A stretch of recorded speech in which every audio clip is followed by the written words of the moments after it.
Fearless Gamers, Matt here for Fearless Games, and today I'm doing another Vets How-To. And this one's going to be doing water scenery stuff. This was a request a couple of months ago. I apologize it's taken me this long. I've just finally found time to sit down and do this tutorial, so we're going to finally get this on our way. And we're going to see what we do for, or at least how I do, water effects. This is really simple to use, fairly cheap, and is pretty quick. It only takes about a day, the longest, depending on how much time you want to wait for certain elements. It could be either a day to the max 2 days. It really all depends on one or two small factors on it. Primarily your glue and the water effect. So let's jump right into making water effects. For this project, you're going to need the following: a flat piece of cardboard or wood, whichever you want this scenery piece to be made out of, some acrylic paint. I tend to use Barrel for this because it's quick drying and fairly easy to work with, some Elmer's glue, and realistic water effect. For this, I use Scene-a-rama's Blue Realistic Water. This color is great, it does a nice quick effect, and it also allows for less work that needs to be done, unlike the clear stuff where you have to do all the shading and highlighting yourself. First thing you're going to do is prep your board. You're going to draw out where you want the lake to be and the shape and the size. Then you're going to apply some color. First, we're going to apply the dark shading in the center. This is going to be the deepest point of the lake. And then I tend to do the highlighting shade on the outer rim. This way we have our highest point on the lake painted out.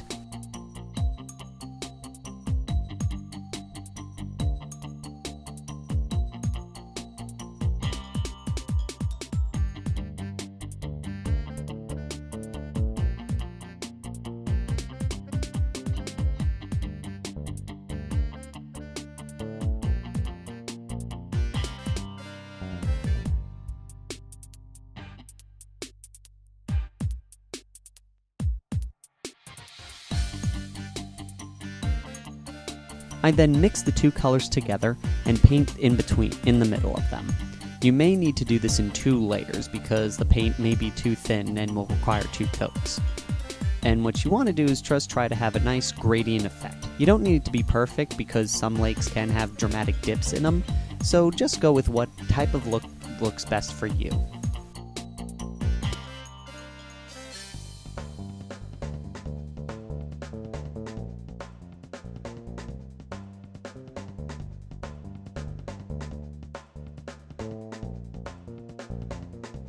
Once the paint is dry, it's time to apply some Elmer's glue. You put a thick bead around the edging of your lake. This will prevent the water effect from going out in areas that you don't want it to go. Next, we apply the water effect. We take the water effect and don't shake the bottle because this will cause problems later if you do. You want to take it and start pouring it into the center of your lake piece. And with a popsicle stick, slowly drag the water out to the edge up to the glue point. This will give you a nice effect as well. We'll have a darker layer in the center and a lighter layer as it goes out.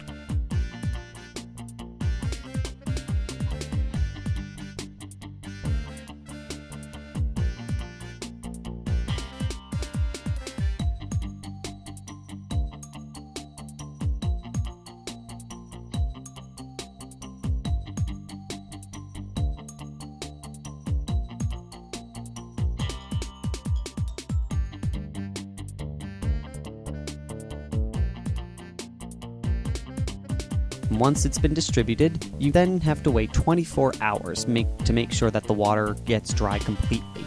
Afterwards, if you want a darker shade, you can apply more layers. And yeah, at this point I would continue on to the next part of the setup, but there was one little catch that I didn't expect when I was making this video. So just want to get a heads up, when you make the water effect, when you're using your cardboard or wood piece or whatever you're doing, be mindful of if it's warped. See, like with this, with the project here, it's just slightly warped along the edging. As you can probably see, it's curved just a bit. And it would be great if I was using this side of it because that curve would have benefited us, but I didn't notice it and this kind of effect happens. If you notice, it's a lot darker along the edges than it is in the center, so it kind of looks like it's there's a hill here that's just been surrounded by water. So not a really good effect. If this was a flat piece, it would have stayed more in the center and then slowly gone out, and you would have noticed how it's kind of very light here.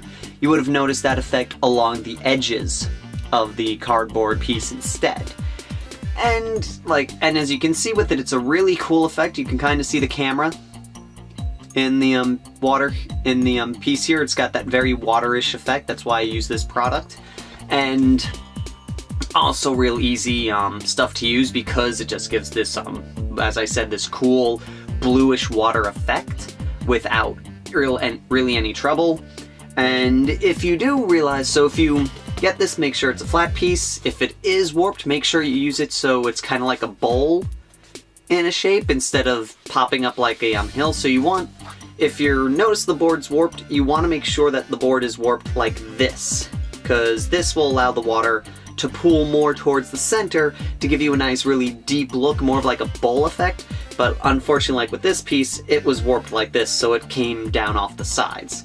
And that's why we're now going to go into how to do the water effect on bases.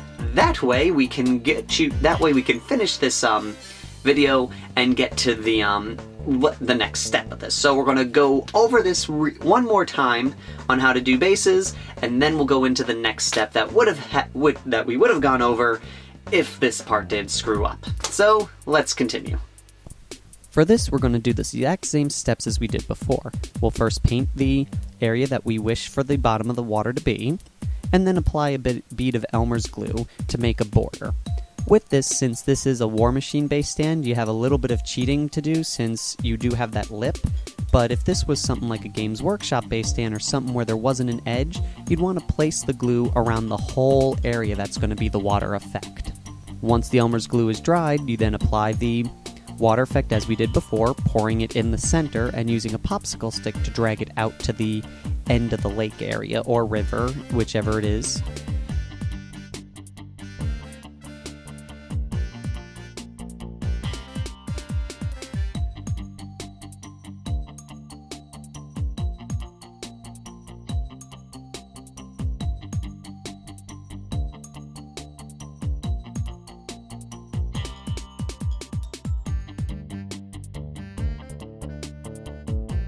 Once you've waited the 24 hours, we're going to take some texture paint from Citadel, the Blackfire Earth, and paint it along the edge of the water effect. What this will do is this will help cover up the dark effect that sometimes happens with a little bit of the water effect pooling right by the edge of the Elmer's glue, and give this more look like you have this water piece there.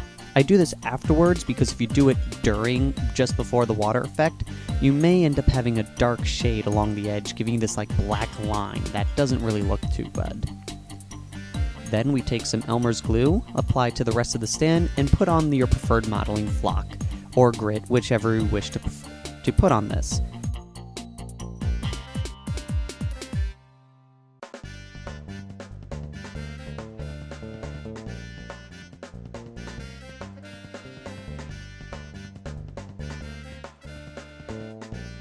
And when you're done, you'll have a nice effect that can either be a riverside or a beachside, or whatever you wish it to be.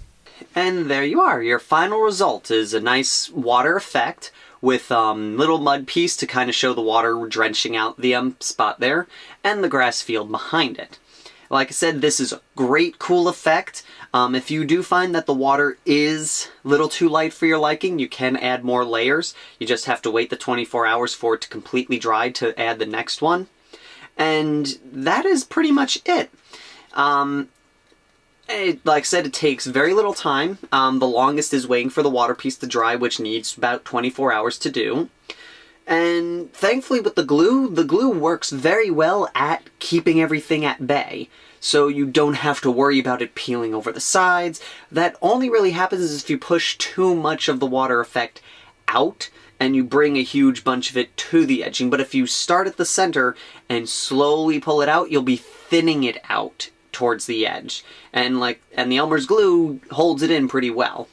And so that's it for this Vets how-to. If there's any type of tutorials you'd like me to do, I'll see if I can get them done. I know there's someone here who asked me to do a painting tutorial for a particular War Machine series. I haven't forgotten about that. I'm still trying to figure out how I would paint them in the style that War Machine's studio works, as well as, or Privateer Press, as well as find a model that I think would be good for this tutorial. And I believe someone has also asked for a robes painting tutorial. That will be the next one that I work on. Hopefully that'll be done in about 2 weeks, if not sooner than that. And so, if there's any other types of tutorials that you'd like me to go over, leave a comment. If you have your own tips or advice for the particular tutorial that we did today, feel free to leave a comment as well. I'd like to hear some of your guys' advice and expertise on stuff from your experience.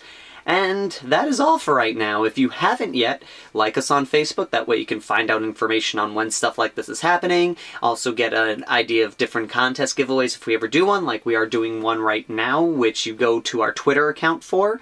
You can check out the video on our main page. That's right there. You click it and it'll give you all the rules for that.